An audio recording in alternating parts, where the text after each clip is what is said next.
Hola a todos, aquí les comparto un spoiler del capítulo final de Planificador de Bodas.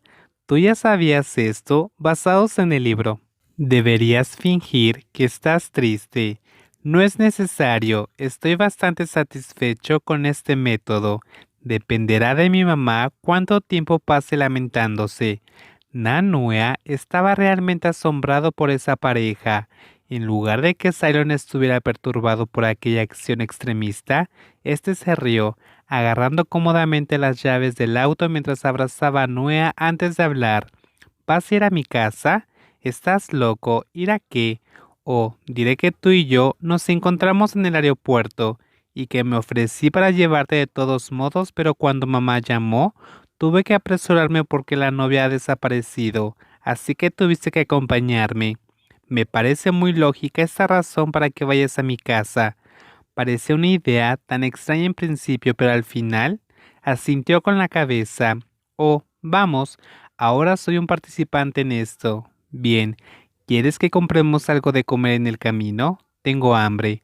La persona que dijo que necesitaba ir a casa preguntó con una leve sonrisa hasta que la audiencia frunció el ceño.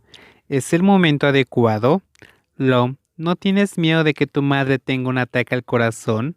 Los resultados de los últimos chequeos de salud de mi madre fueron buenos. Su corazón es fuerte. No te preocupes. Solo diré que había un embotellamiento. Fin de la historia, dijo Cylon, haciendo que Nuea solo pudiera suspirar, pero aún así accedió a seguirlo. Nuea aún no estaba seguro si era bueno o malo amar a ese hombre astuto. ¿Te gustaría comer algo en particular? Nuea se apresuró a responder. Me gustaría ir a Mac. ¿Está bien? Está bien. Entonces las dos personas caminaron hacia el auto con pasos lentos como una tortuga minusválida. Cuando terminaron de comer, aún tuvieron que atravesar el tráfico de la ciudad para poder llegar a la casa de Cylon. La imagen que vieron era de una mujer que parecía volverse loca porque no había podido hacer nada más que esperar.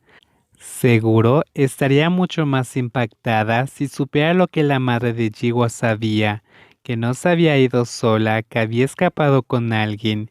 Este evento parecía indicar que la novia ya no tenía miedo a la lluvia, pero cuando llegó el tornado tailandés había escapado. No hay nadie que mienta mejor que un hombre. No puedo creer que Jiwa hiciera algo como esto. Sobre este asunto, tengo que disculparme en nombre de Jiwa. Nunca pensé que ella fuera capaz de hacer algo así. Cylon había regresado a Bangkok unos días atrás. El asunto sobre la huida de Jiwa hacia el extranjero seguía siendo tema de conversación.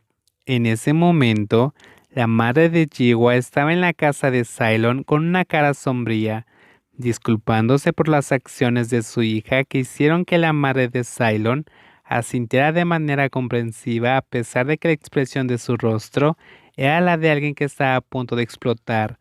También tengo que disculparme con Lom en nombre de mi hija. La mujer se giró para ver el rostro de la víctima de esa historia. Cylon tenía las dos manos sobre sus rodillas ligeramente entrelazadas.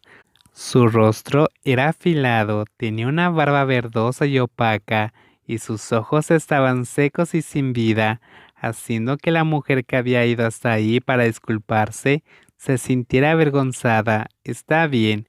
Tal vez fue mejor para mí no haber sabido antes que ya tenía alguien más, Lom. El joven se giró para encontrarse con los ojos de la madre que lo había llamado con lástima. La mujer se acercó para poner su mano sobre la de Cylon, pero éste la retiró. Sacudió lentamente la cabeza, diciendo que no necesitaba ninguna lástima, y se volvió para mirar a la otra persona. Tía, ¿ya te has podido contactar con ella? La otra parte guardó silencio por un momento antes de levantar un pañuelo para secarse las lágrimas. Para nada. Jiwa no me ha contactado. Además, parece como si ya hubiese estado preparada para salir del país. Ya tenía la visa y el pasaporte listo. Esto debe ser obra de su amiga. Si Jiwa no se hubiera asociado con una amiga de esas preferencias, esto no habría sucedido. ¿Amiga de esas preferencias? ¿Qué quieres decir? La única persona que no sabía que la novia no había corrido detrás de un hombre, sino detrás de una mujer, preguntó sin entender mientras parecía estar completamente atónita. Cylon, que estaba ahí sentado, tomó una respiración profunda y fue él quien rompió el silencio. En realidad, no me ama, ¿verdad? Solo fui una cubierta para Jiwa. Cylon, ¿tú ya sabías esto? El joven se volvió para mirar a su madre y preguntó con una voz seca. Madre, ¿piensas que soy tonto? Sé lo suficientemente como para entender que esa amiga no era solo una amiga, pero como amaba tanto a Gua, pensé que ella sentía lo mismo. Es por eso que traté de pasarlo por alto. Traté de mentirme a mí mismo diciéndome que a pesar de todo ella me amaba. Por esa razón, nunca me rendí ni una sola vez, dijo dolorosamente con una voz profunda. Ambas madres bajaron la cabeza como para contener las lágrimas, por lo que se mantuvieron en silencio. La madre de Cylon sintió pena por su hijo.